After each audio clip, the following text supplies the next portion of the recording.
Welcome back to the third and final segment of the Loveland Report and Lone Ranger Show. We've been talking about rate cuts. When are we going to get them?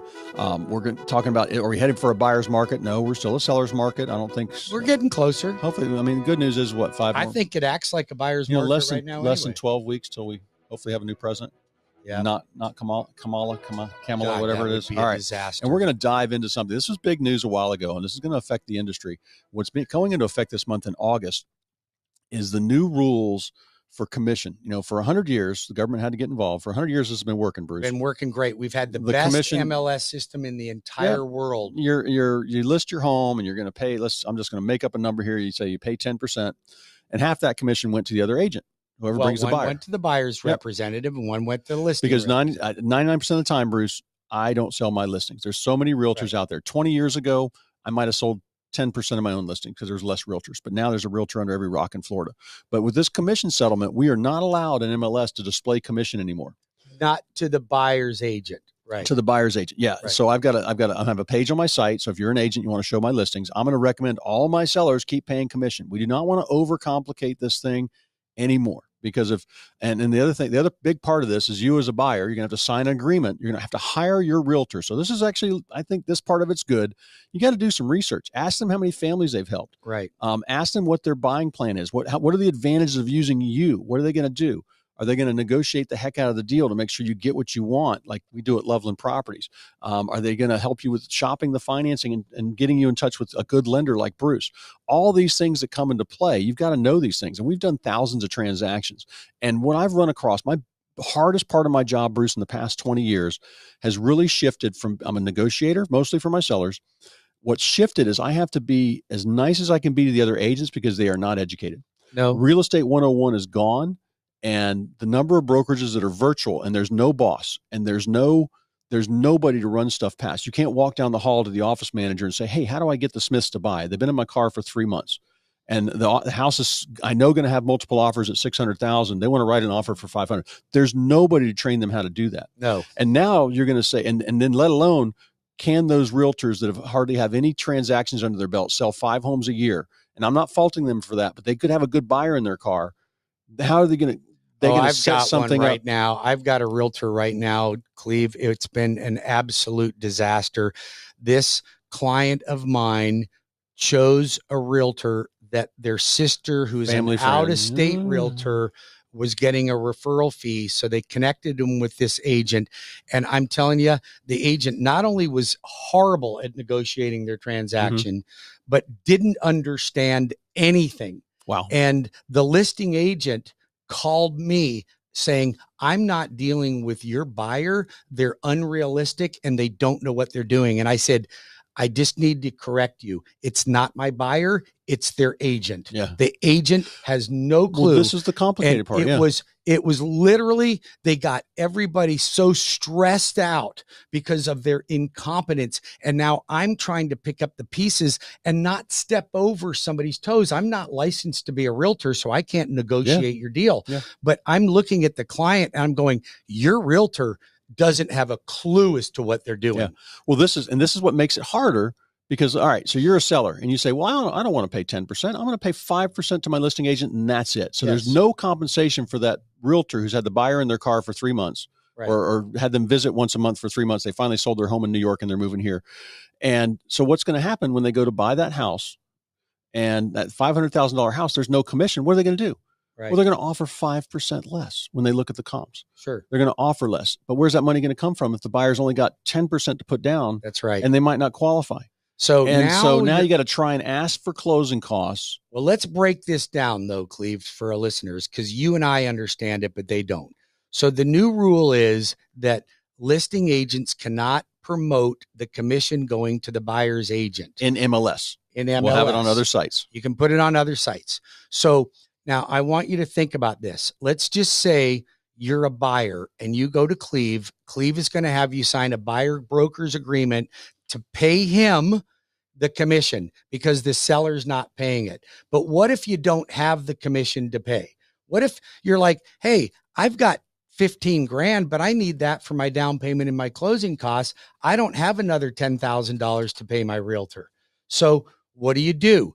You still have to have the buyer broker agreement, but now that agent needs to negotiate with the seller that they will pay their commission. Now, let's just say this. What if the seller says, no, I'm not paying a buyer's commission? If I was a buyer's agent, I wouldn't even show your property. Well, I have that happen on a smaller scale now where I have homes listed slightly less than the average commission that's out there. And all I've done, I have the seller call me. They listen to me on the radio. I go show them. They go, oh, okay, I see. And I have them fix a couple things. We slap some mulch in the front yard. We trim some trees. We put some coat on the kids' fingerprints on the walls that they didn't get it staged right, and move some furniture around. We raise the compensation to the agent, the buyer's agent, a little bit. And I've even raised the price to kind of cover that. And boom, 10 showings instead of 0. You know, you and I have always said, if you want to know how to sell your house, go look at a builder, right? Yeah.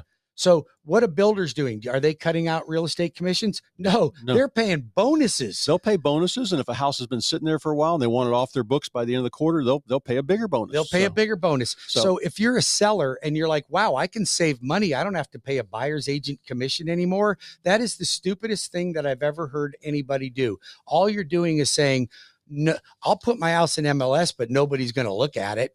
It just complicates the deal. And I have realtors that come to me that don't know what closing costs are. They think they're more than they are. And now we're going to have to explain to them. Now, my listings, it won't be a problem because the commission is going to be in the listing. Right. So just like it always has been, it's always worked. I'm not going to let the government tell me that they know how to run my business better than me. But you can't post their commission in your listing. It's going to be on my website. It'll be on your website. It'll be on my website, and I'm sure, and there'll be ways they can call and have a talk to my office. As long as you don't have a link in your MLS to your website. So no, it's already set. And it's funny, our website company, we called them. They go, oh my God, they're a real estate website company. They're like, oh my God, we're so busy right now. Yes, we've got to stand. They had the template. They got it all set up. It'll be in there. But what's a shame is that there'll be some homes and the seller's going to be scratching their head wondering what the heck's going on. Right. And I have a feeling that I'm going to get really busy after about 3-4 months of this, when those homes don't sell, 60 days, 90 days, and those sellers are upset and they don't know what's going on and why haven't they sold, because there's all kinds of things that go into your price. Not just what you think it's worth, it's how much you've done to it. It's what is the neighbor selling for? What the comparables are. How many people are you letting through? Are you attracting people to your home? And if you make it more complicated, you just might have ruled some people out because they aren't being explained the right way to do these things. I don't think people understand that. And what they're doing is they're controlling the transaction and they're wondering why they're not getting any buyers. This kind of stuff drives my blood pressure up. Because you're telling the realtor to price your house at a wrong price, and you wonder why you're not getting any sales. There's only one reason you're not going to sell your house, and that's price. Because even if I disagree. Well, wait a minute. Even if it's a piece of junk. Okay. Oh, right price. There's a pot. Yeah, there's a lid for every pot. Yes. But you got to, there's certain things that are very easy to fix. Is there a car on blocks in the driveway? Is there a billy goat eating your lawn? I understand that. And does it look like a crime scene? But if I have a billy goat eating grass in my land and I have my car up on blocks in the driveway, it would still sell for a price. I'll still sell it. I'll get an investor. So, and that's what and that's kind of my point, Cleve. You're trying to help people get top dollar. Well, I had a client. It was down in Lakeland. I had an agent working with him. He went and looked at the house he had to sell in order for him to buy the house he wanted to buy. And the realtor was like, you cannot sell this house like this and get anywhere near what this market would bear.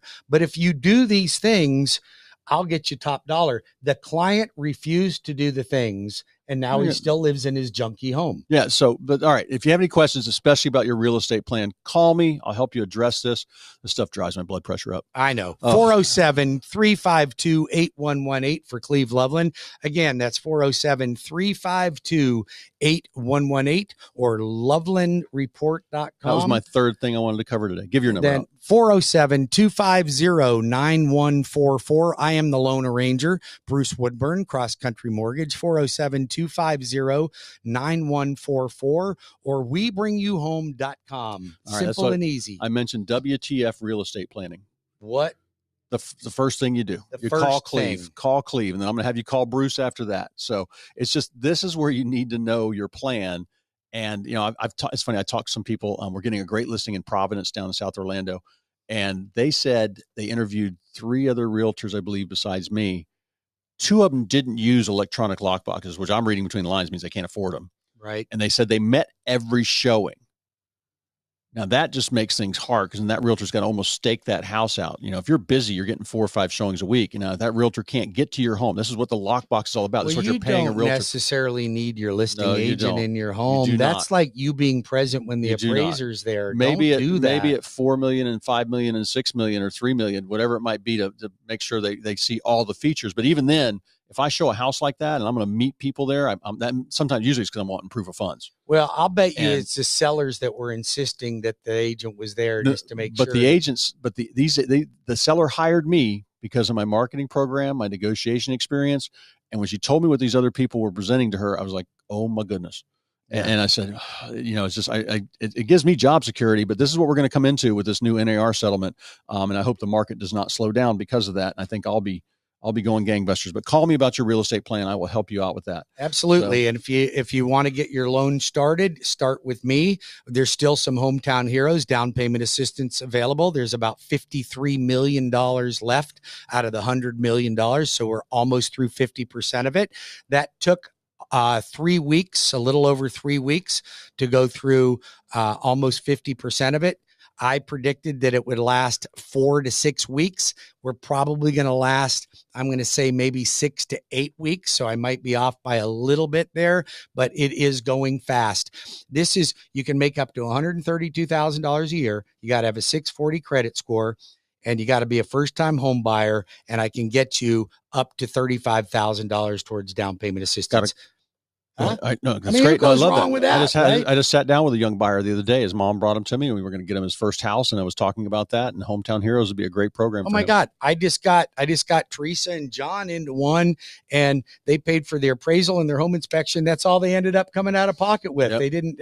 Everything else was covered. Article here, Bruce, about discount points and are they worth it? Right now, I'd say no.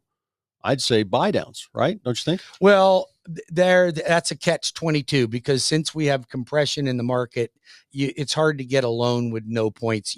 I do them, but the difference in a loan with 1 or 1.5 points versus no points is substantial right now. And the reason for that is that they know you're going to refinance. So the market is just, so we got the compression, but like, okay, I know I've got compression. I'm gonna get charged 1.5 points or whatever it might be. But if I've got the seller paying $10,000 in closing costs, I probably shouldn't add. It's a $500,000 home, make it simple, or I need a $500,000 mortgage. That would be 2 points, not worth doing, but a buy down if the seller right, temporary buy down. Yeah, temporary buy down, yes. So we're doing temporary buy downs and we're doing permanent buy downs, but a permanent buy down is only going to get you, maybe a 0.5 point lower in interest rate, maybe a point if you're lucky, if you paid a lot of points. So it doesn't go that far. And then if you refinance, all that money you paid to buy the rate down doesn't do anything for you. But a temporary buy down will give you a much lower rate. Like say you're at 6 3/4 now on a 2-1 buy down, you'd be at 4 3/4% for the first year, then 5 3/4, then it would go to 6 3/4. Well, by that time, hopefully interest rates are down. And then you just refinance to a 5.5% rate. So the temporary buy down is better. But with some of these builders that are paying 6% towards closing costs, like Southern Homes, we're doing a permanent buy down, stacking it with the temporary buy down. So wow. I had a client the other day, I bought him down to 5.99 rate. Yep. Okay, on a permanent buy down. And then I did a 2-1 buy down. So I got him down to 3.99 for the first year, 4.99, then 5.99. That's 2022 interest rates right there. 2021. That's nice. You're not going to go wrong with that. And so before that buy down runs out, he'll probably be refining into a fixed high 5 rate. More than likely. Well, he's already at a high 5, so he won't need to buy it down. That's true. That's true. You won't need to buy it down. You'd only need to buy it down if rates go into the 4s. So listen, those are things that we do to get creative to help you get into a home. If you want help with that, I can help you with all kinds of things. 407-250-9144 or webringyouhome.com. And for your real estate plan, 407-352-8118, cleveloveland.com. Have a great weekend. Thank you for joining us here. Webringyouhome.com. Join me tomorrow at 11 o'clock, same station. Thank you so much for tuning in. And make sure you reach out to us. Cleve and I are here for you. Thank you so much.